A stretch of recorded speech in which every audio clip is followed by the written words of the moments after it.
మీ వ్యాపార ప్రకటనల కోసం ఈ నంబర్ను సంప్రదించండి. ప్రస్తుతం మనతో పాటు సీనియర్ జర్నలిస్ట్ దాము బాలా సార్ వారితో మాట్లాడదాం. నమస్కారం సార్. నమస్తే సార్, నెల్లూరులో ఒక ఇన్సిడెంట్ జరిగింది సార్. ఒక భార్య అంటే తన భర్త నిద్రపోయాడు, వచ్చి చంపేసుకోండి అని ఒక మెసేజ్ చేసినట్టు వార్తలు అయితే వస్తున్నాయి. అసలు ఏం జరిగింది సార్ ఈ ఇష్యూలో? నా భర్త నిద్రపోతున్నాడు, వచ్చి చంపేయండి అని మెసేజ్ పంపించిందని చెప్తున్నారు. ఇది ఇప్పుడు సంచలనమైంది. ఎందుకంటే అలాంటి మెసేజ్లు మామూలుగా రోజు కనబడవు కదా. సో నెల్లూరులో జరిగింది. ఇది రామచంద్రాపురం అనే ఏరియాలో రామాలయం వీధి. ఆ వీధిలో పెంచల ప్రసాద్ ఆయన పేరు, 35 ఏళ్ళు. ఆయనకి 3 అక్కలు.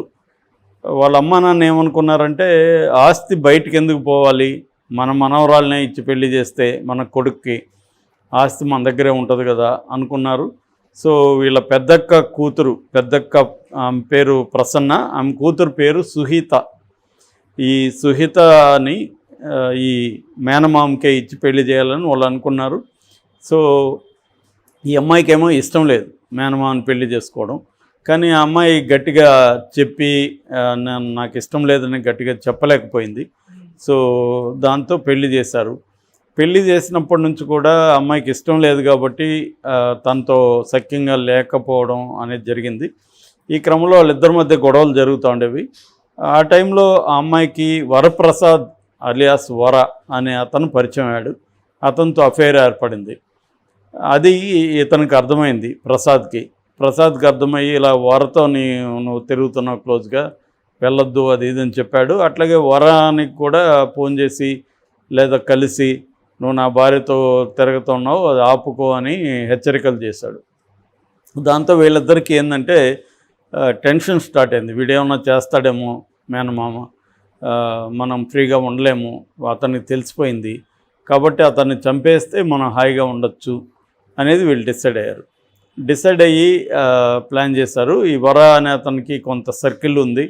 అందులో కొంతమందికి ఈ రౌడీజం ఇవన్నీ అలవాటు ఉంది. వాళ్ళల్లో ఒక 5 మందిని పట్టుకున్నాడు. సాగర్, వెంకట సాయి, లివింగ్స్టన్, నాగేంద్ర, పవన్, నిరీక్షణ్, ఇలాగ మనో, ఒక 7 మంది మొత్తం తయారయ్యారు. ఆ 7 మందితో ప్లాన్ చేశాడు అతను. సో ఈమె అర్ధరాత్రి 12 దాటిన 11:30 ఆ టైంలో మెసేజ్ పెట్టింది, మన మొగుడు నిద్రపోతున్నాడు, వచ్చి చంపేయని. ఎవరికి? వరాకి. ఆల్రెడీ వాళ్ళు రెడీగా కత్తులు పెట్టుకున్నారు, కొంతమంది వేశారు ఆ ఊపు కోసం. సో రెడీగా ఉన్నారు. ఏం చెప్పగానే వచ్చారు. ఇతని నోట్లో గుడ్లు గుట్టాడు అరవకుండా. ఈమె కళ్ళ ముందే జరుగుతున్నా కూడా ఏమీ పట్టించుకోలేదు, ప్రశాంతంగా ఇంకా మంచి పని జరుగుతుంది అన్నట్టుగా చూస్తూ ఉండిపోయింది. సో వీళ్ళు కత్తులతో బొడి చేశారు, అతను చంపేసి బయటికి వెళ్ళిపోయిన తర్వాత ఈమె ఈ అమ్మాయి ఎవరో వచ్చి, దొంగలో ఎవరో వచ్చి అతని మీద కోపం ఉందేమో తెలీదు, వచ్చి పట్టుకొని చంపేశారు అని వాళ్ళు వెళ్ళిపోతున్నప్పుడు కేకలు పెట్టింది. వాళ్ళు అప్పటికి వెళ్ళిపోయారు. కేకలు పెట్టినది పోలీస్ కంప్లైంట్ ఇచ్చింది. కానీ పోలీసులకి ఈ అమ్మాయి బిహేవియర్లో డౌట్ వచ్చింది. ఫోన్ తీసుకున్నారు. ఫోన్లో అప్పటికే డిలీట్ చేసిన మెసేజ్లు, బట్ వాళ్ళు దాన్ని రిట్రీవ్ చేశారు. రిట్రీవ్ చేసినప్పుడు ఈ మెసేజ్ల్లో ఈ అమ్మాయి ఈ మెసేజ్ కనబడింది, నా మొగుడు నిద్రపోతున్నాడు, వచ్చి మీరు చంపేయండి అని. సో అది చూసి షాక్ అయ్యారు. ఆ మెసేజ్ ఎవరికి పోయిందంటే వరాకు పోయింది. తర్వాత వాళ్ళ ఇంట్లో వాళ్ళు కూడా, వీళ్ళ రెండో అక్క సినిమాకి వెళ్ళి వస్తుంది అదే టైంలో. ఆ టైంలో వర మిగతా వాళ్ళు బయటికి రావడం ఆమె కూడా చూసింది. ఆమె కూడా ఐ విట్నెస్ చెప్పింది. దాంతో వీళ్ళని పట్టుకున్నారు. ఈ అమ్మాయిని సుహితను కూడా పట్టుకున్నారు. విచిత్రం ఏంటంటే ఈ అమ్మాయి పేరు సుహిత అంటే మంచి హితం కోరేది. సో పేరు క్యారెక్టర్కి రివర్స్లో ఉంది. సో సుహిత అంటే మంచిది, మంచి హితం కోరేది, అనుకూలమైనది, ఇలాంటి మీనింగ్స్ వస్తాయన్నమాట. సో ఈ అమ్మాయి అనుకూలమైనది కాదు, మంచి హితము కోరేది కాదు, మంచిది కాదు. ఈయన పాయింట్ ఆఫ్లో అంత క్రూయల్గా చంపేసింది. నిజానికి అతని పట్ల ఇష్టం లేకపోతే ఫస్ట్లోనే గట్టిగా చెప్పుండాల్సింది. అతనికి చెప్పుండాలి, ఇంట్లో చెప్పుండాలి, నువ్వంటే నాకు ఇష్టం లేదు, నేను పెళ్లి చేసుకున్నా కూడా కాపురం చేయనని చెప్పుండాలి. అప్పుడు అమ్మాయి గట్టిగా చెప్పలేదు. చెప్పిన తర్వాత పెళ్ళైన తర్వాత కూడా ఇతనితో నేను నీతో కాపురం చేయలేకపోతున్నాను, నాకు నీతో ఇంట్రెస్ట్ లేదు అనేది గట్టిగా చెప్పి విడాకులైనా తీసుకోవాలి. అవేవి దీనికంతా ధైర్యం ఉంది, చంపేదానికి ధైర్యం ఉంది, అఫైర్ పెట్టుకోవడానికి ధైర్యం ఉంది, విడాకులు తీసుకునే దానికి ధైర్యం లేదా? చాలామంది చేస్తున్న ఈ మధ్యకాలంలో క్రైమ్స్లో ఇదే ప్రాబ్లం. చాలామంది ఏంటంటే వాళ్ళ నిజానికి అతను చేసిన తప్పేముంది, అతను వాళ్ళ పెద్దవాళ్ళు చెప్పారు ఈ అమ్మాయికి కూడా ఇష్టం అని పెళ్లి చేసుకున్నాడు. సో ఈ అమ్మాయి దాన్ని వ్యతిరేకించి ఉండాల్సింది.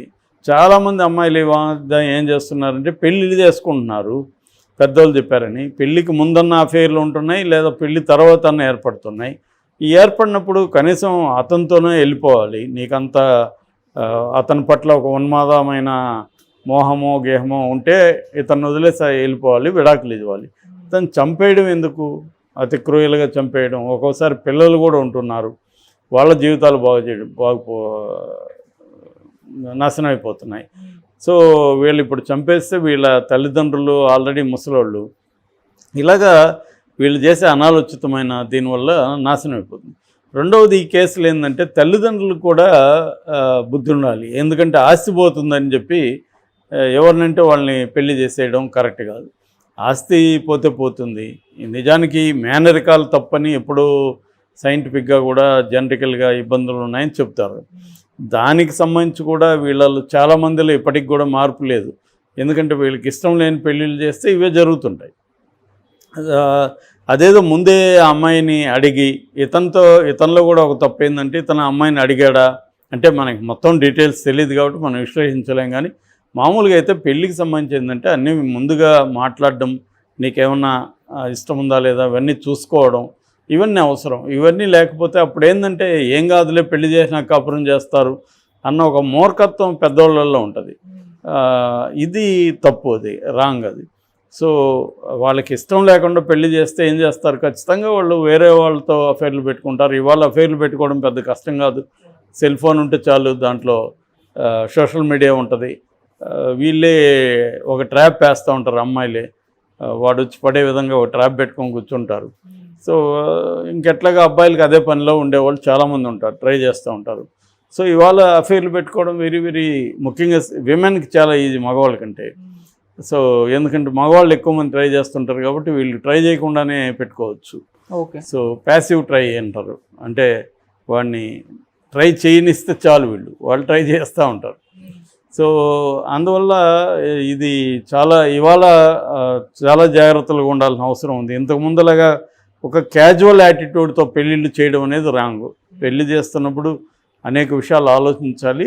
ముఖ్యంగా వీళ్ళు ఏంటంటే ఆస్తులు అంతస్తులు ఇవి ఆలోచిస్తారు తప్ప ఈ అమ్మాయికి ఇంట్రెస్ట్ ఉందా, ఈ అమ్మాయి తన హస్బెండ్తో కరెక్ట్గా ఉండగలుగుతుందా, ఈ విషయాల మీద ఫోకస్ చేయడం అనేది ఇవాళ ఇంకా రాలేదు. అది ఇంపార్టెంట్. సో అరేంజ్డ్ మ్యారేజ్ చూసేటప్పుడు ముఖ్యంగా ఇన్సైడ్ బంధువుల్లో చేసేటప్పుడు వాళ్ళకిద్దరికి ఎక్కువసార్లు ఏమవుతుందంటే మేనమామతో ఉన్నప్పుడు వాళ్ళకి చిన్నప్పటి నుంచి కలిసి పెరుగుతారు కాబట్టి వాళ్ళ మీద ఆ కైండ్ ఆఫ్ ఫీలింగ్స్ ఉండవు ఫస్ట్ ఆఫ్ ఆల్. రెండవది చాలామందితో ఒక ఫ్రీడమ్ ఉండదు. ఒక మేనమామ కూడా ఒక డామినెంట్ ఫిగర్గా ఉంటాడు ఎక్కువసార్లు. సో వాళ్ళకి కంప్లీట్ ఫ్రీడము హాయి ఉండదు. రెండోది ఏజ్ గ్యాప్ కూడా చాలామందిలో ఉంటుంది. ఏజ్ గ్యాప్ ఉండడం వల్ల కూడా వాళ్ళు ఫ్రీగా ఉంటారు. మామూలుగా ఏంటంటే అబ్బాయిలు అమ్మాయిలు ఇతరుల సమక్షంలో ఫ్రీగా ఉండాలని కోరుకుంటారు హాయిగా. అది ఉండనప్పుడు ఏంటంటే అదొక ఏదో ఇంకా బలవంతంగా ఉండాల్సి వస్తుంది. అది రోజు నరకం ఉంటుంది. దానివల్ల వాళ్ళు ఏం చేస్తారు, తమ హ్యాపీనెస్ని బయట వెతుక్కోవడం మొదలు పెడతారు. సో కానీ ఇది ఏంటంటే ఇలాంటి అమ్మాయి ఇప్పుడు ఇంత ధైర్యంగా హత్య చేయించిన అమ్మాయికి ధైర్యం లేదంటే మనం నమ్మలేము. సో ధైర్యం ఉంది, మరి ధైర్యం ఉన్నప్పుడు ఎందుకు మాట్లాడలేకపోయింది అనేది ఒక ఫస్ట్ ప్రశ్న. ఒకవేళ పెళ్ళైన కన్నా అతనితో గట్టిగా మాట్లాడి విడాకులు తీసుకోవడానికి ట్రై చేయకుండా అదేదో ధైర్యంగా విడాకులు తీసుకొని లాయర్తో చెప్పి నాకు ఇష్టం లేదని చెప్పి చేయకుండా అతన్ని చంపేయడం ఈజీగా అనిపిస్తుంది వీళ్ళకి. దీనికి ఒక కారణం ఏంటంటే నేను ఇందాక వేరే వీడియోలో చెప్పినట్టుగా పట్టుకున్నవారికి పోలీసులు పట్టుకుంటున్నారు, కానీ దాని తర్వాత వాళ్ళకి శిక్ష పడే విధంగా చేయడంలో పోలీస్ సిస్టమ్ కానీ ఓవరాల్గా క్రిమినల్ జస్టిస్ సిస్టమ్ అంటాం అది ఫెయిల్ అవుతుంది. ఇప్పుడు కొత్త చట్టాలు తీసుకొస్తున్నారు, జూలై నుంచి అమల్లోకి రాబోతున్నాయి. భారతీయ న్యాయ సంహిత, భారతీయ నాగరిక సురక్షా సంహిత ఇలాంటివి. అవి ఈ 3 చట్టాలు వచ్చినాక ఏమన్నా ఈ ప్రాసెస్లో మార్పు రావచ్చేమో అనేది చాలామంది అంటున్నారు. ఏమన్నా అమిత్ షా కూడా కంప్లీట్గా మార్పు వస్తుందని చెప్తున్నాడు. అప్పుడేమన్నా చూడాలి క్రైమ్స్ తగ్గుతాయా.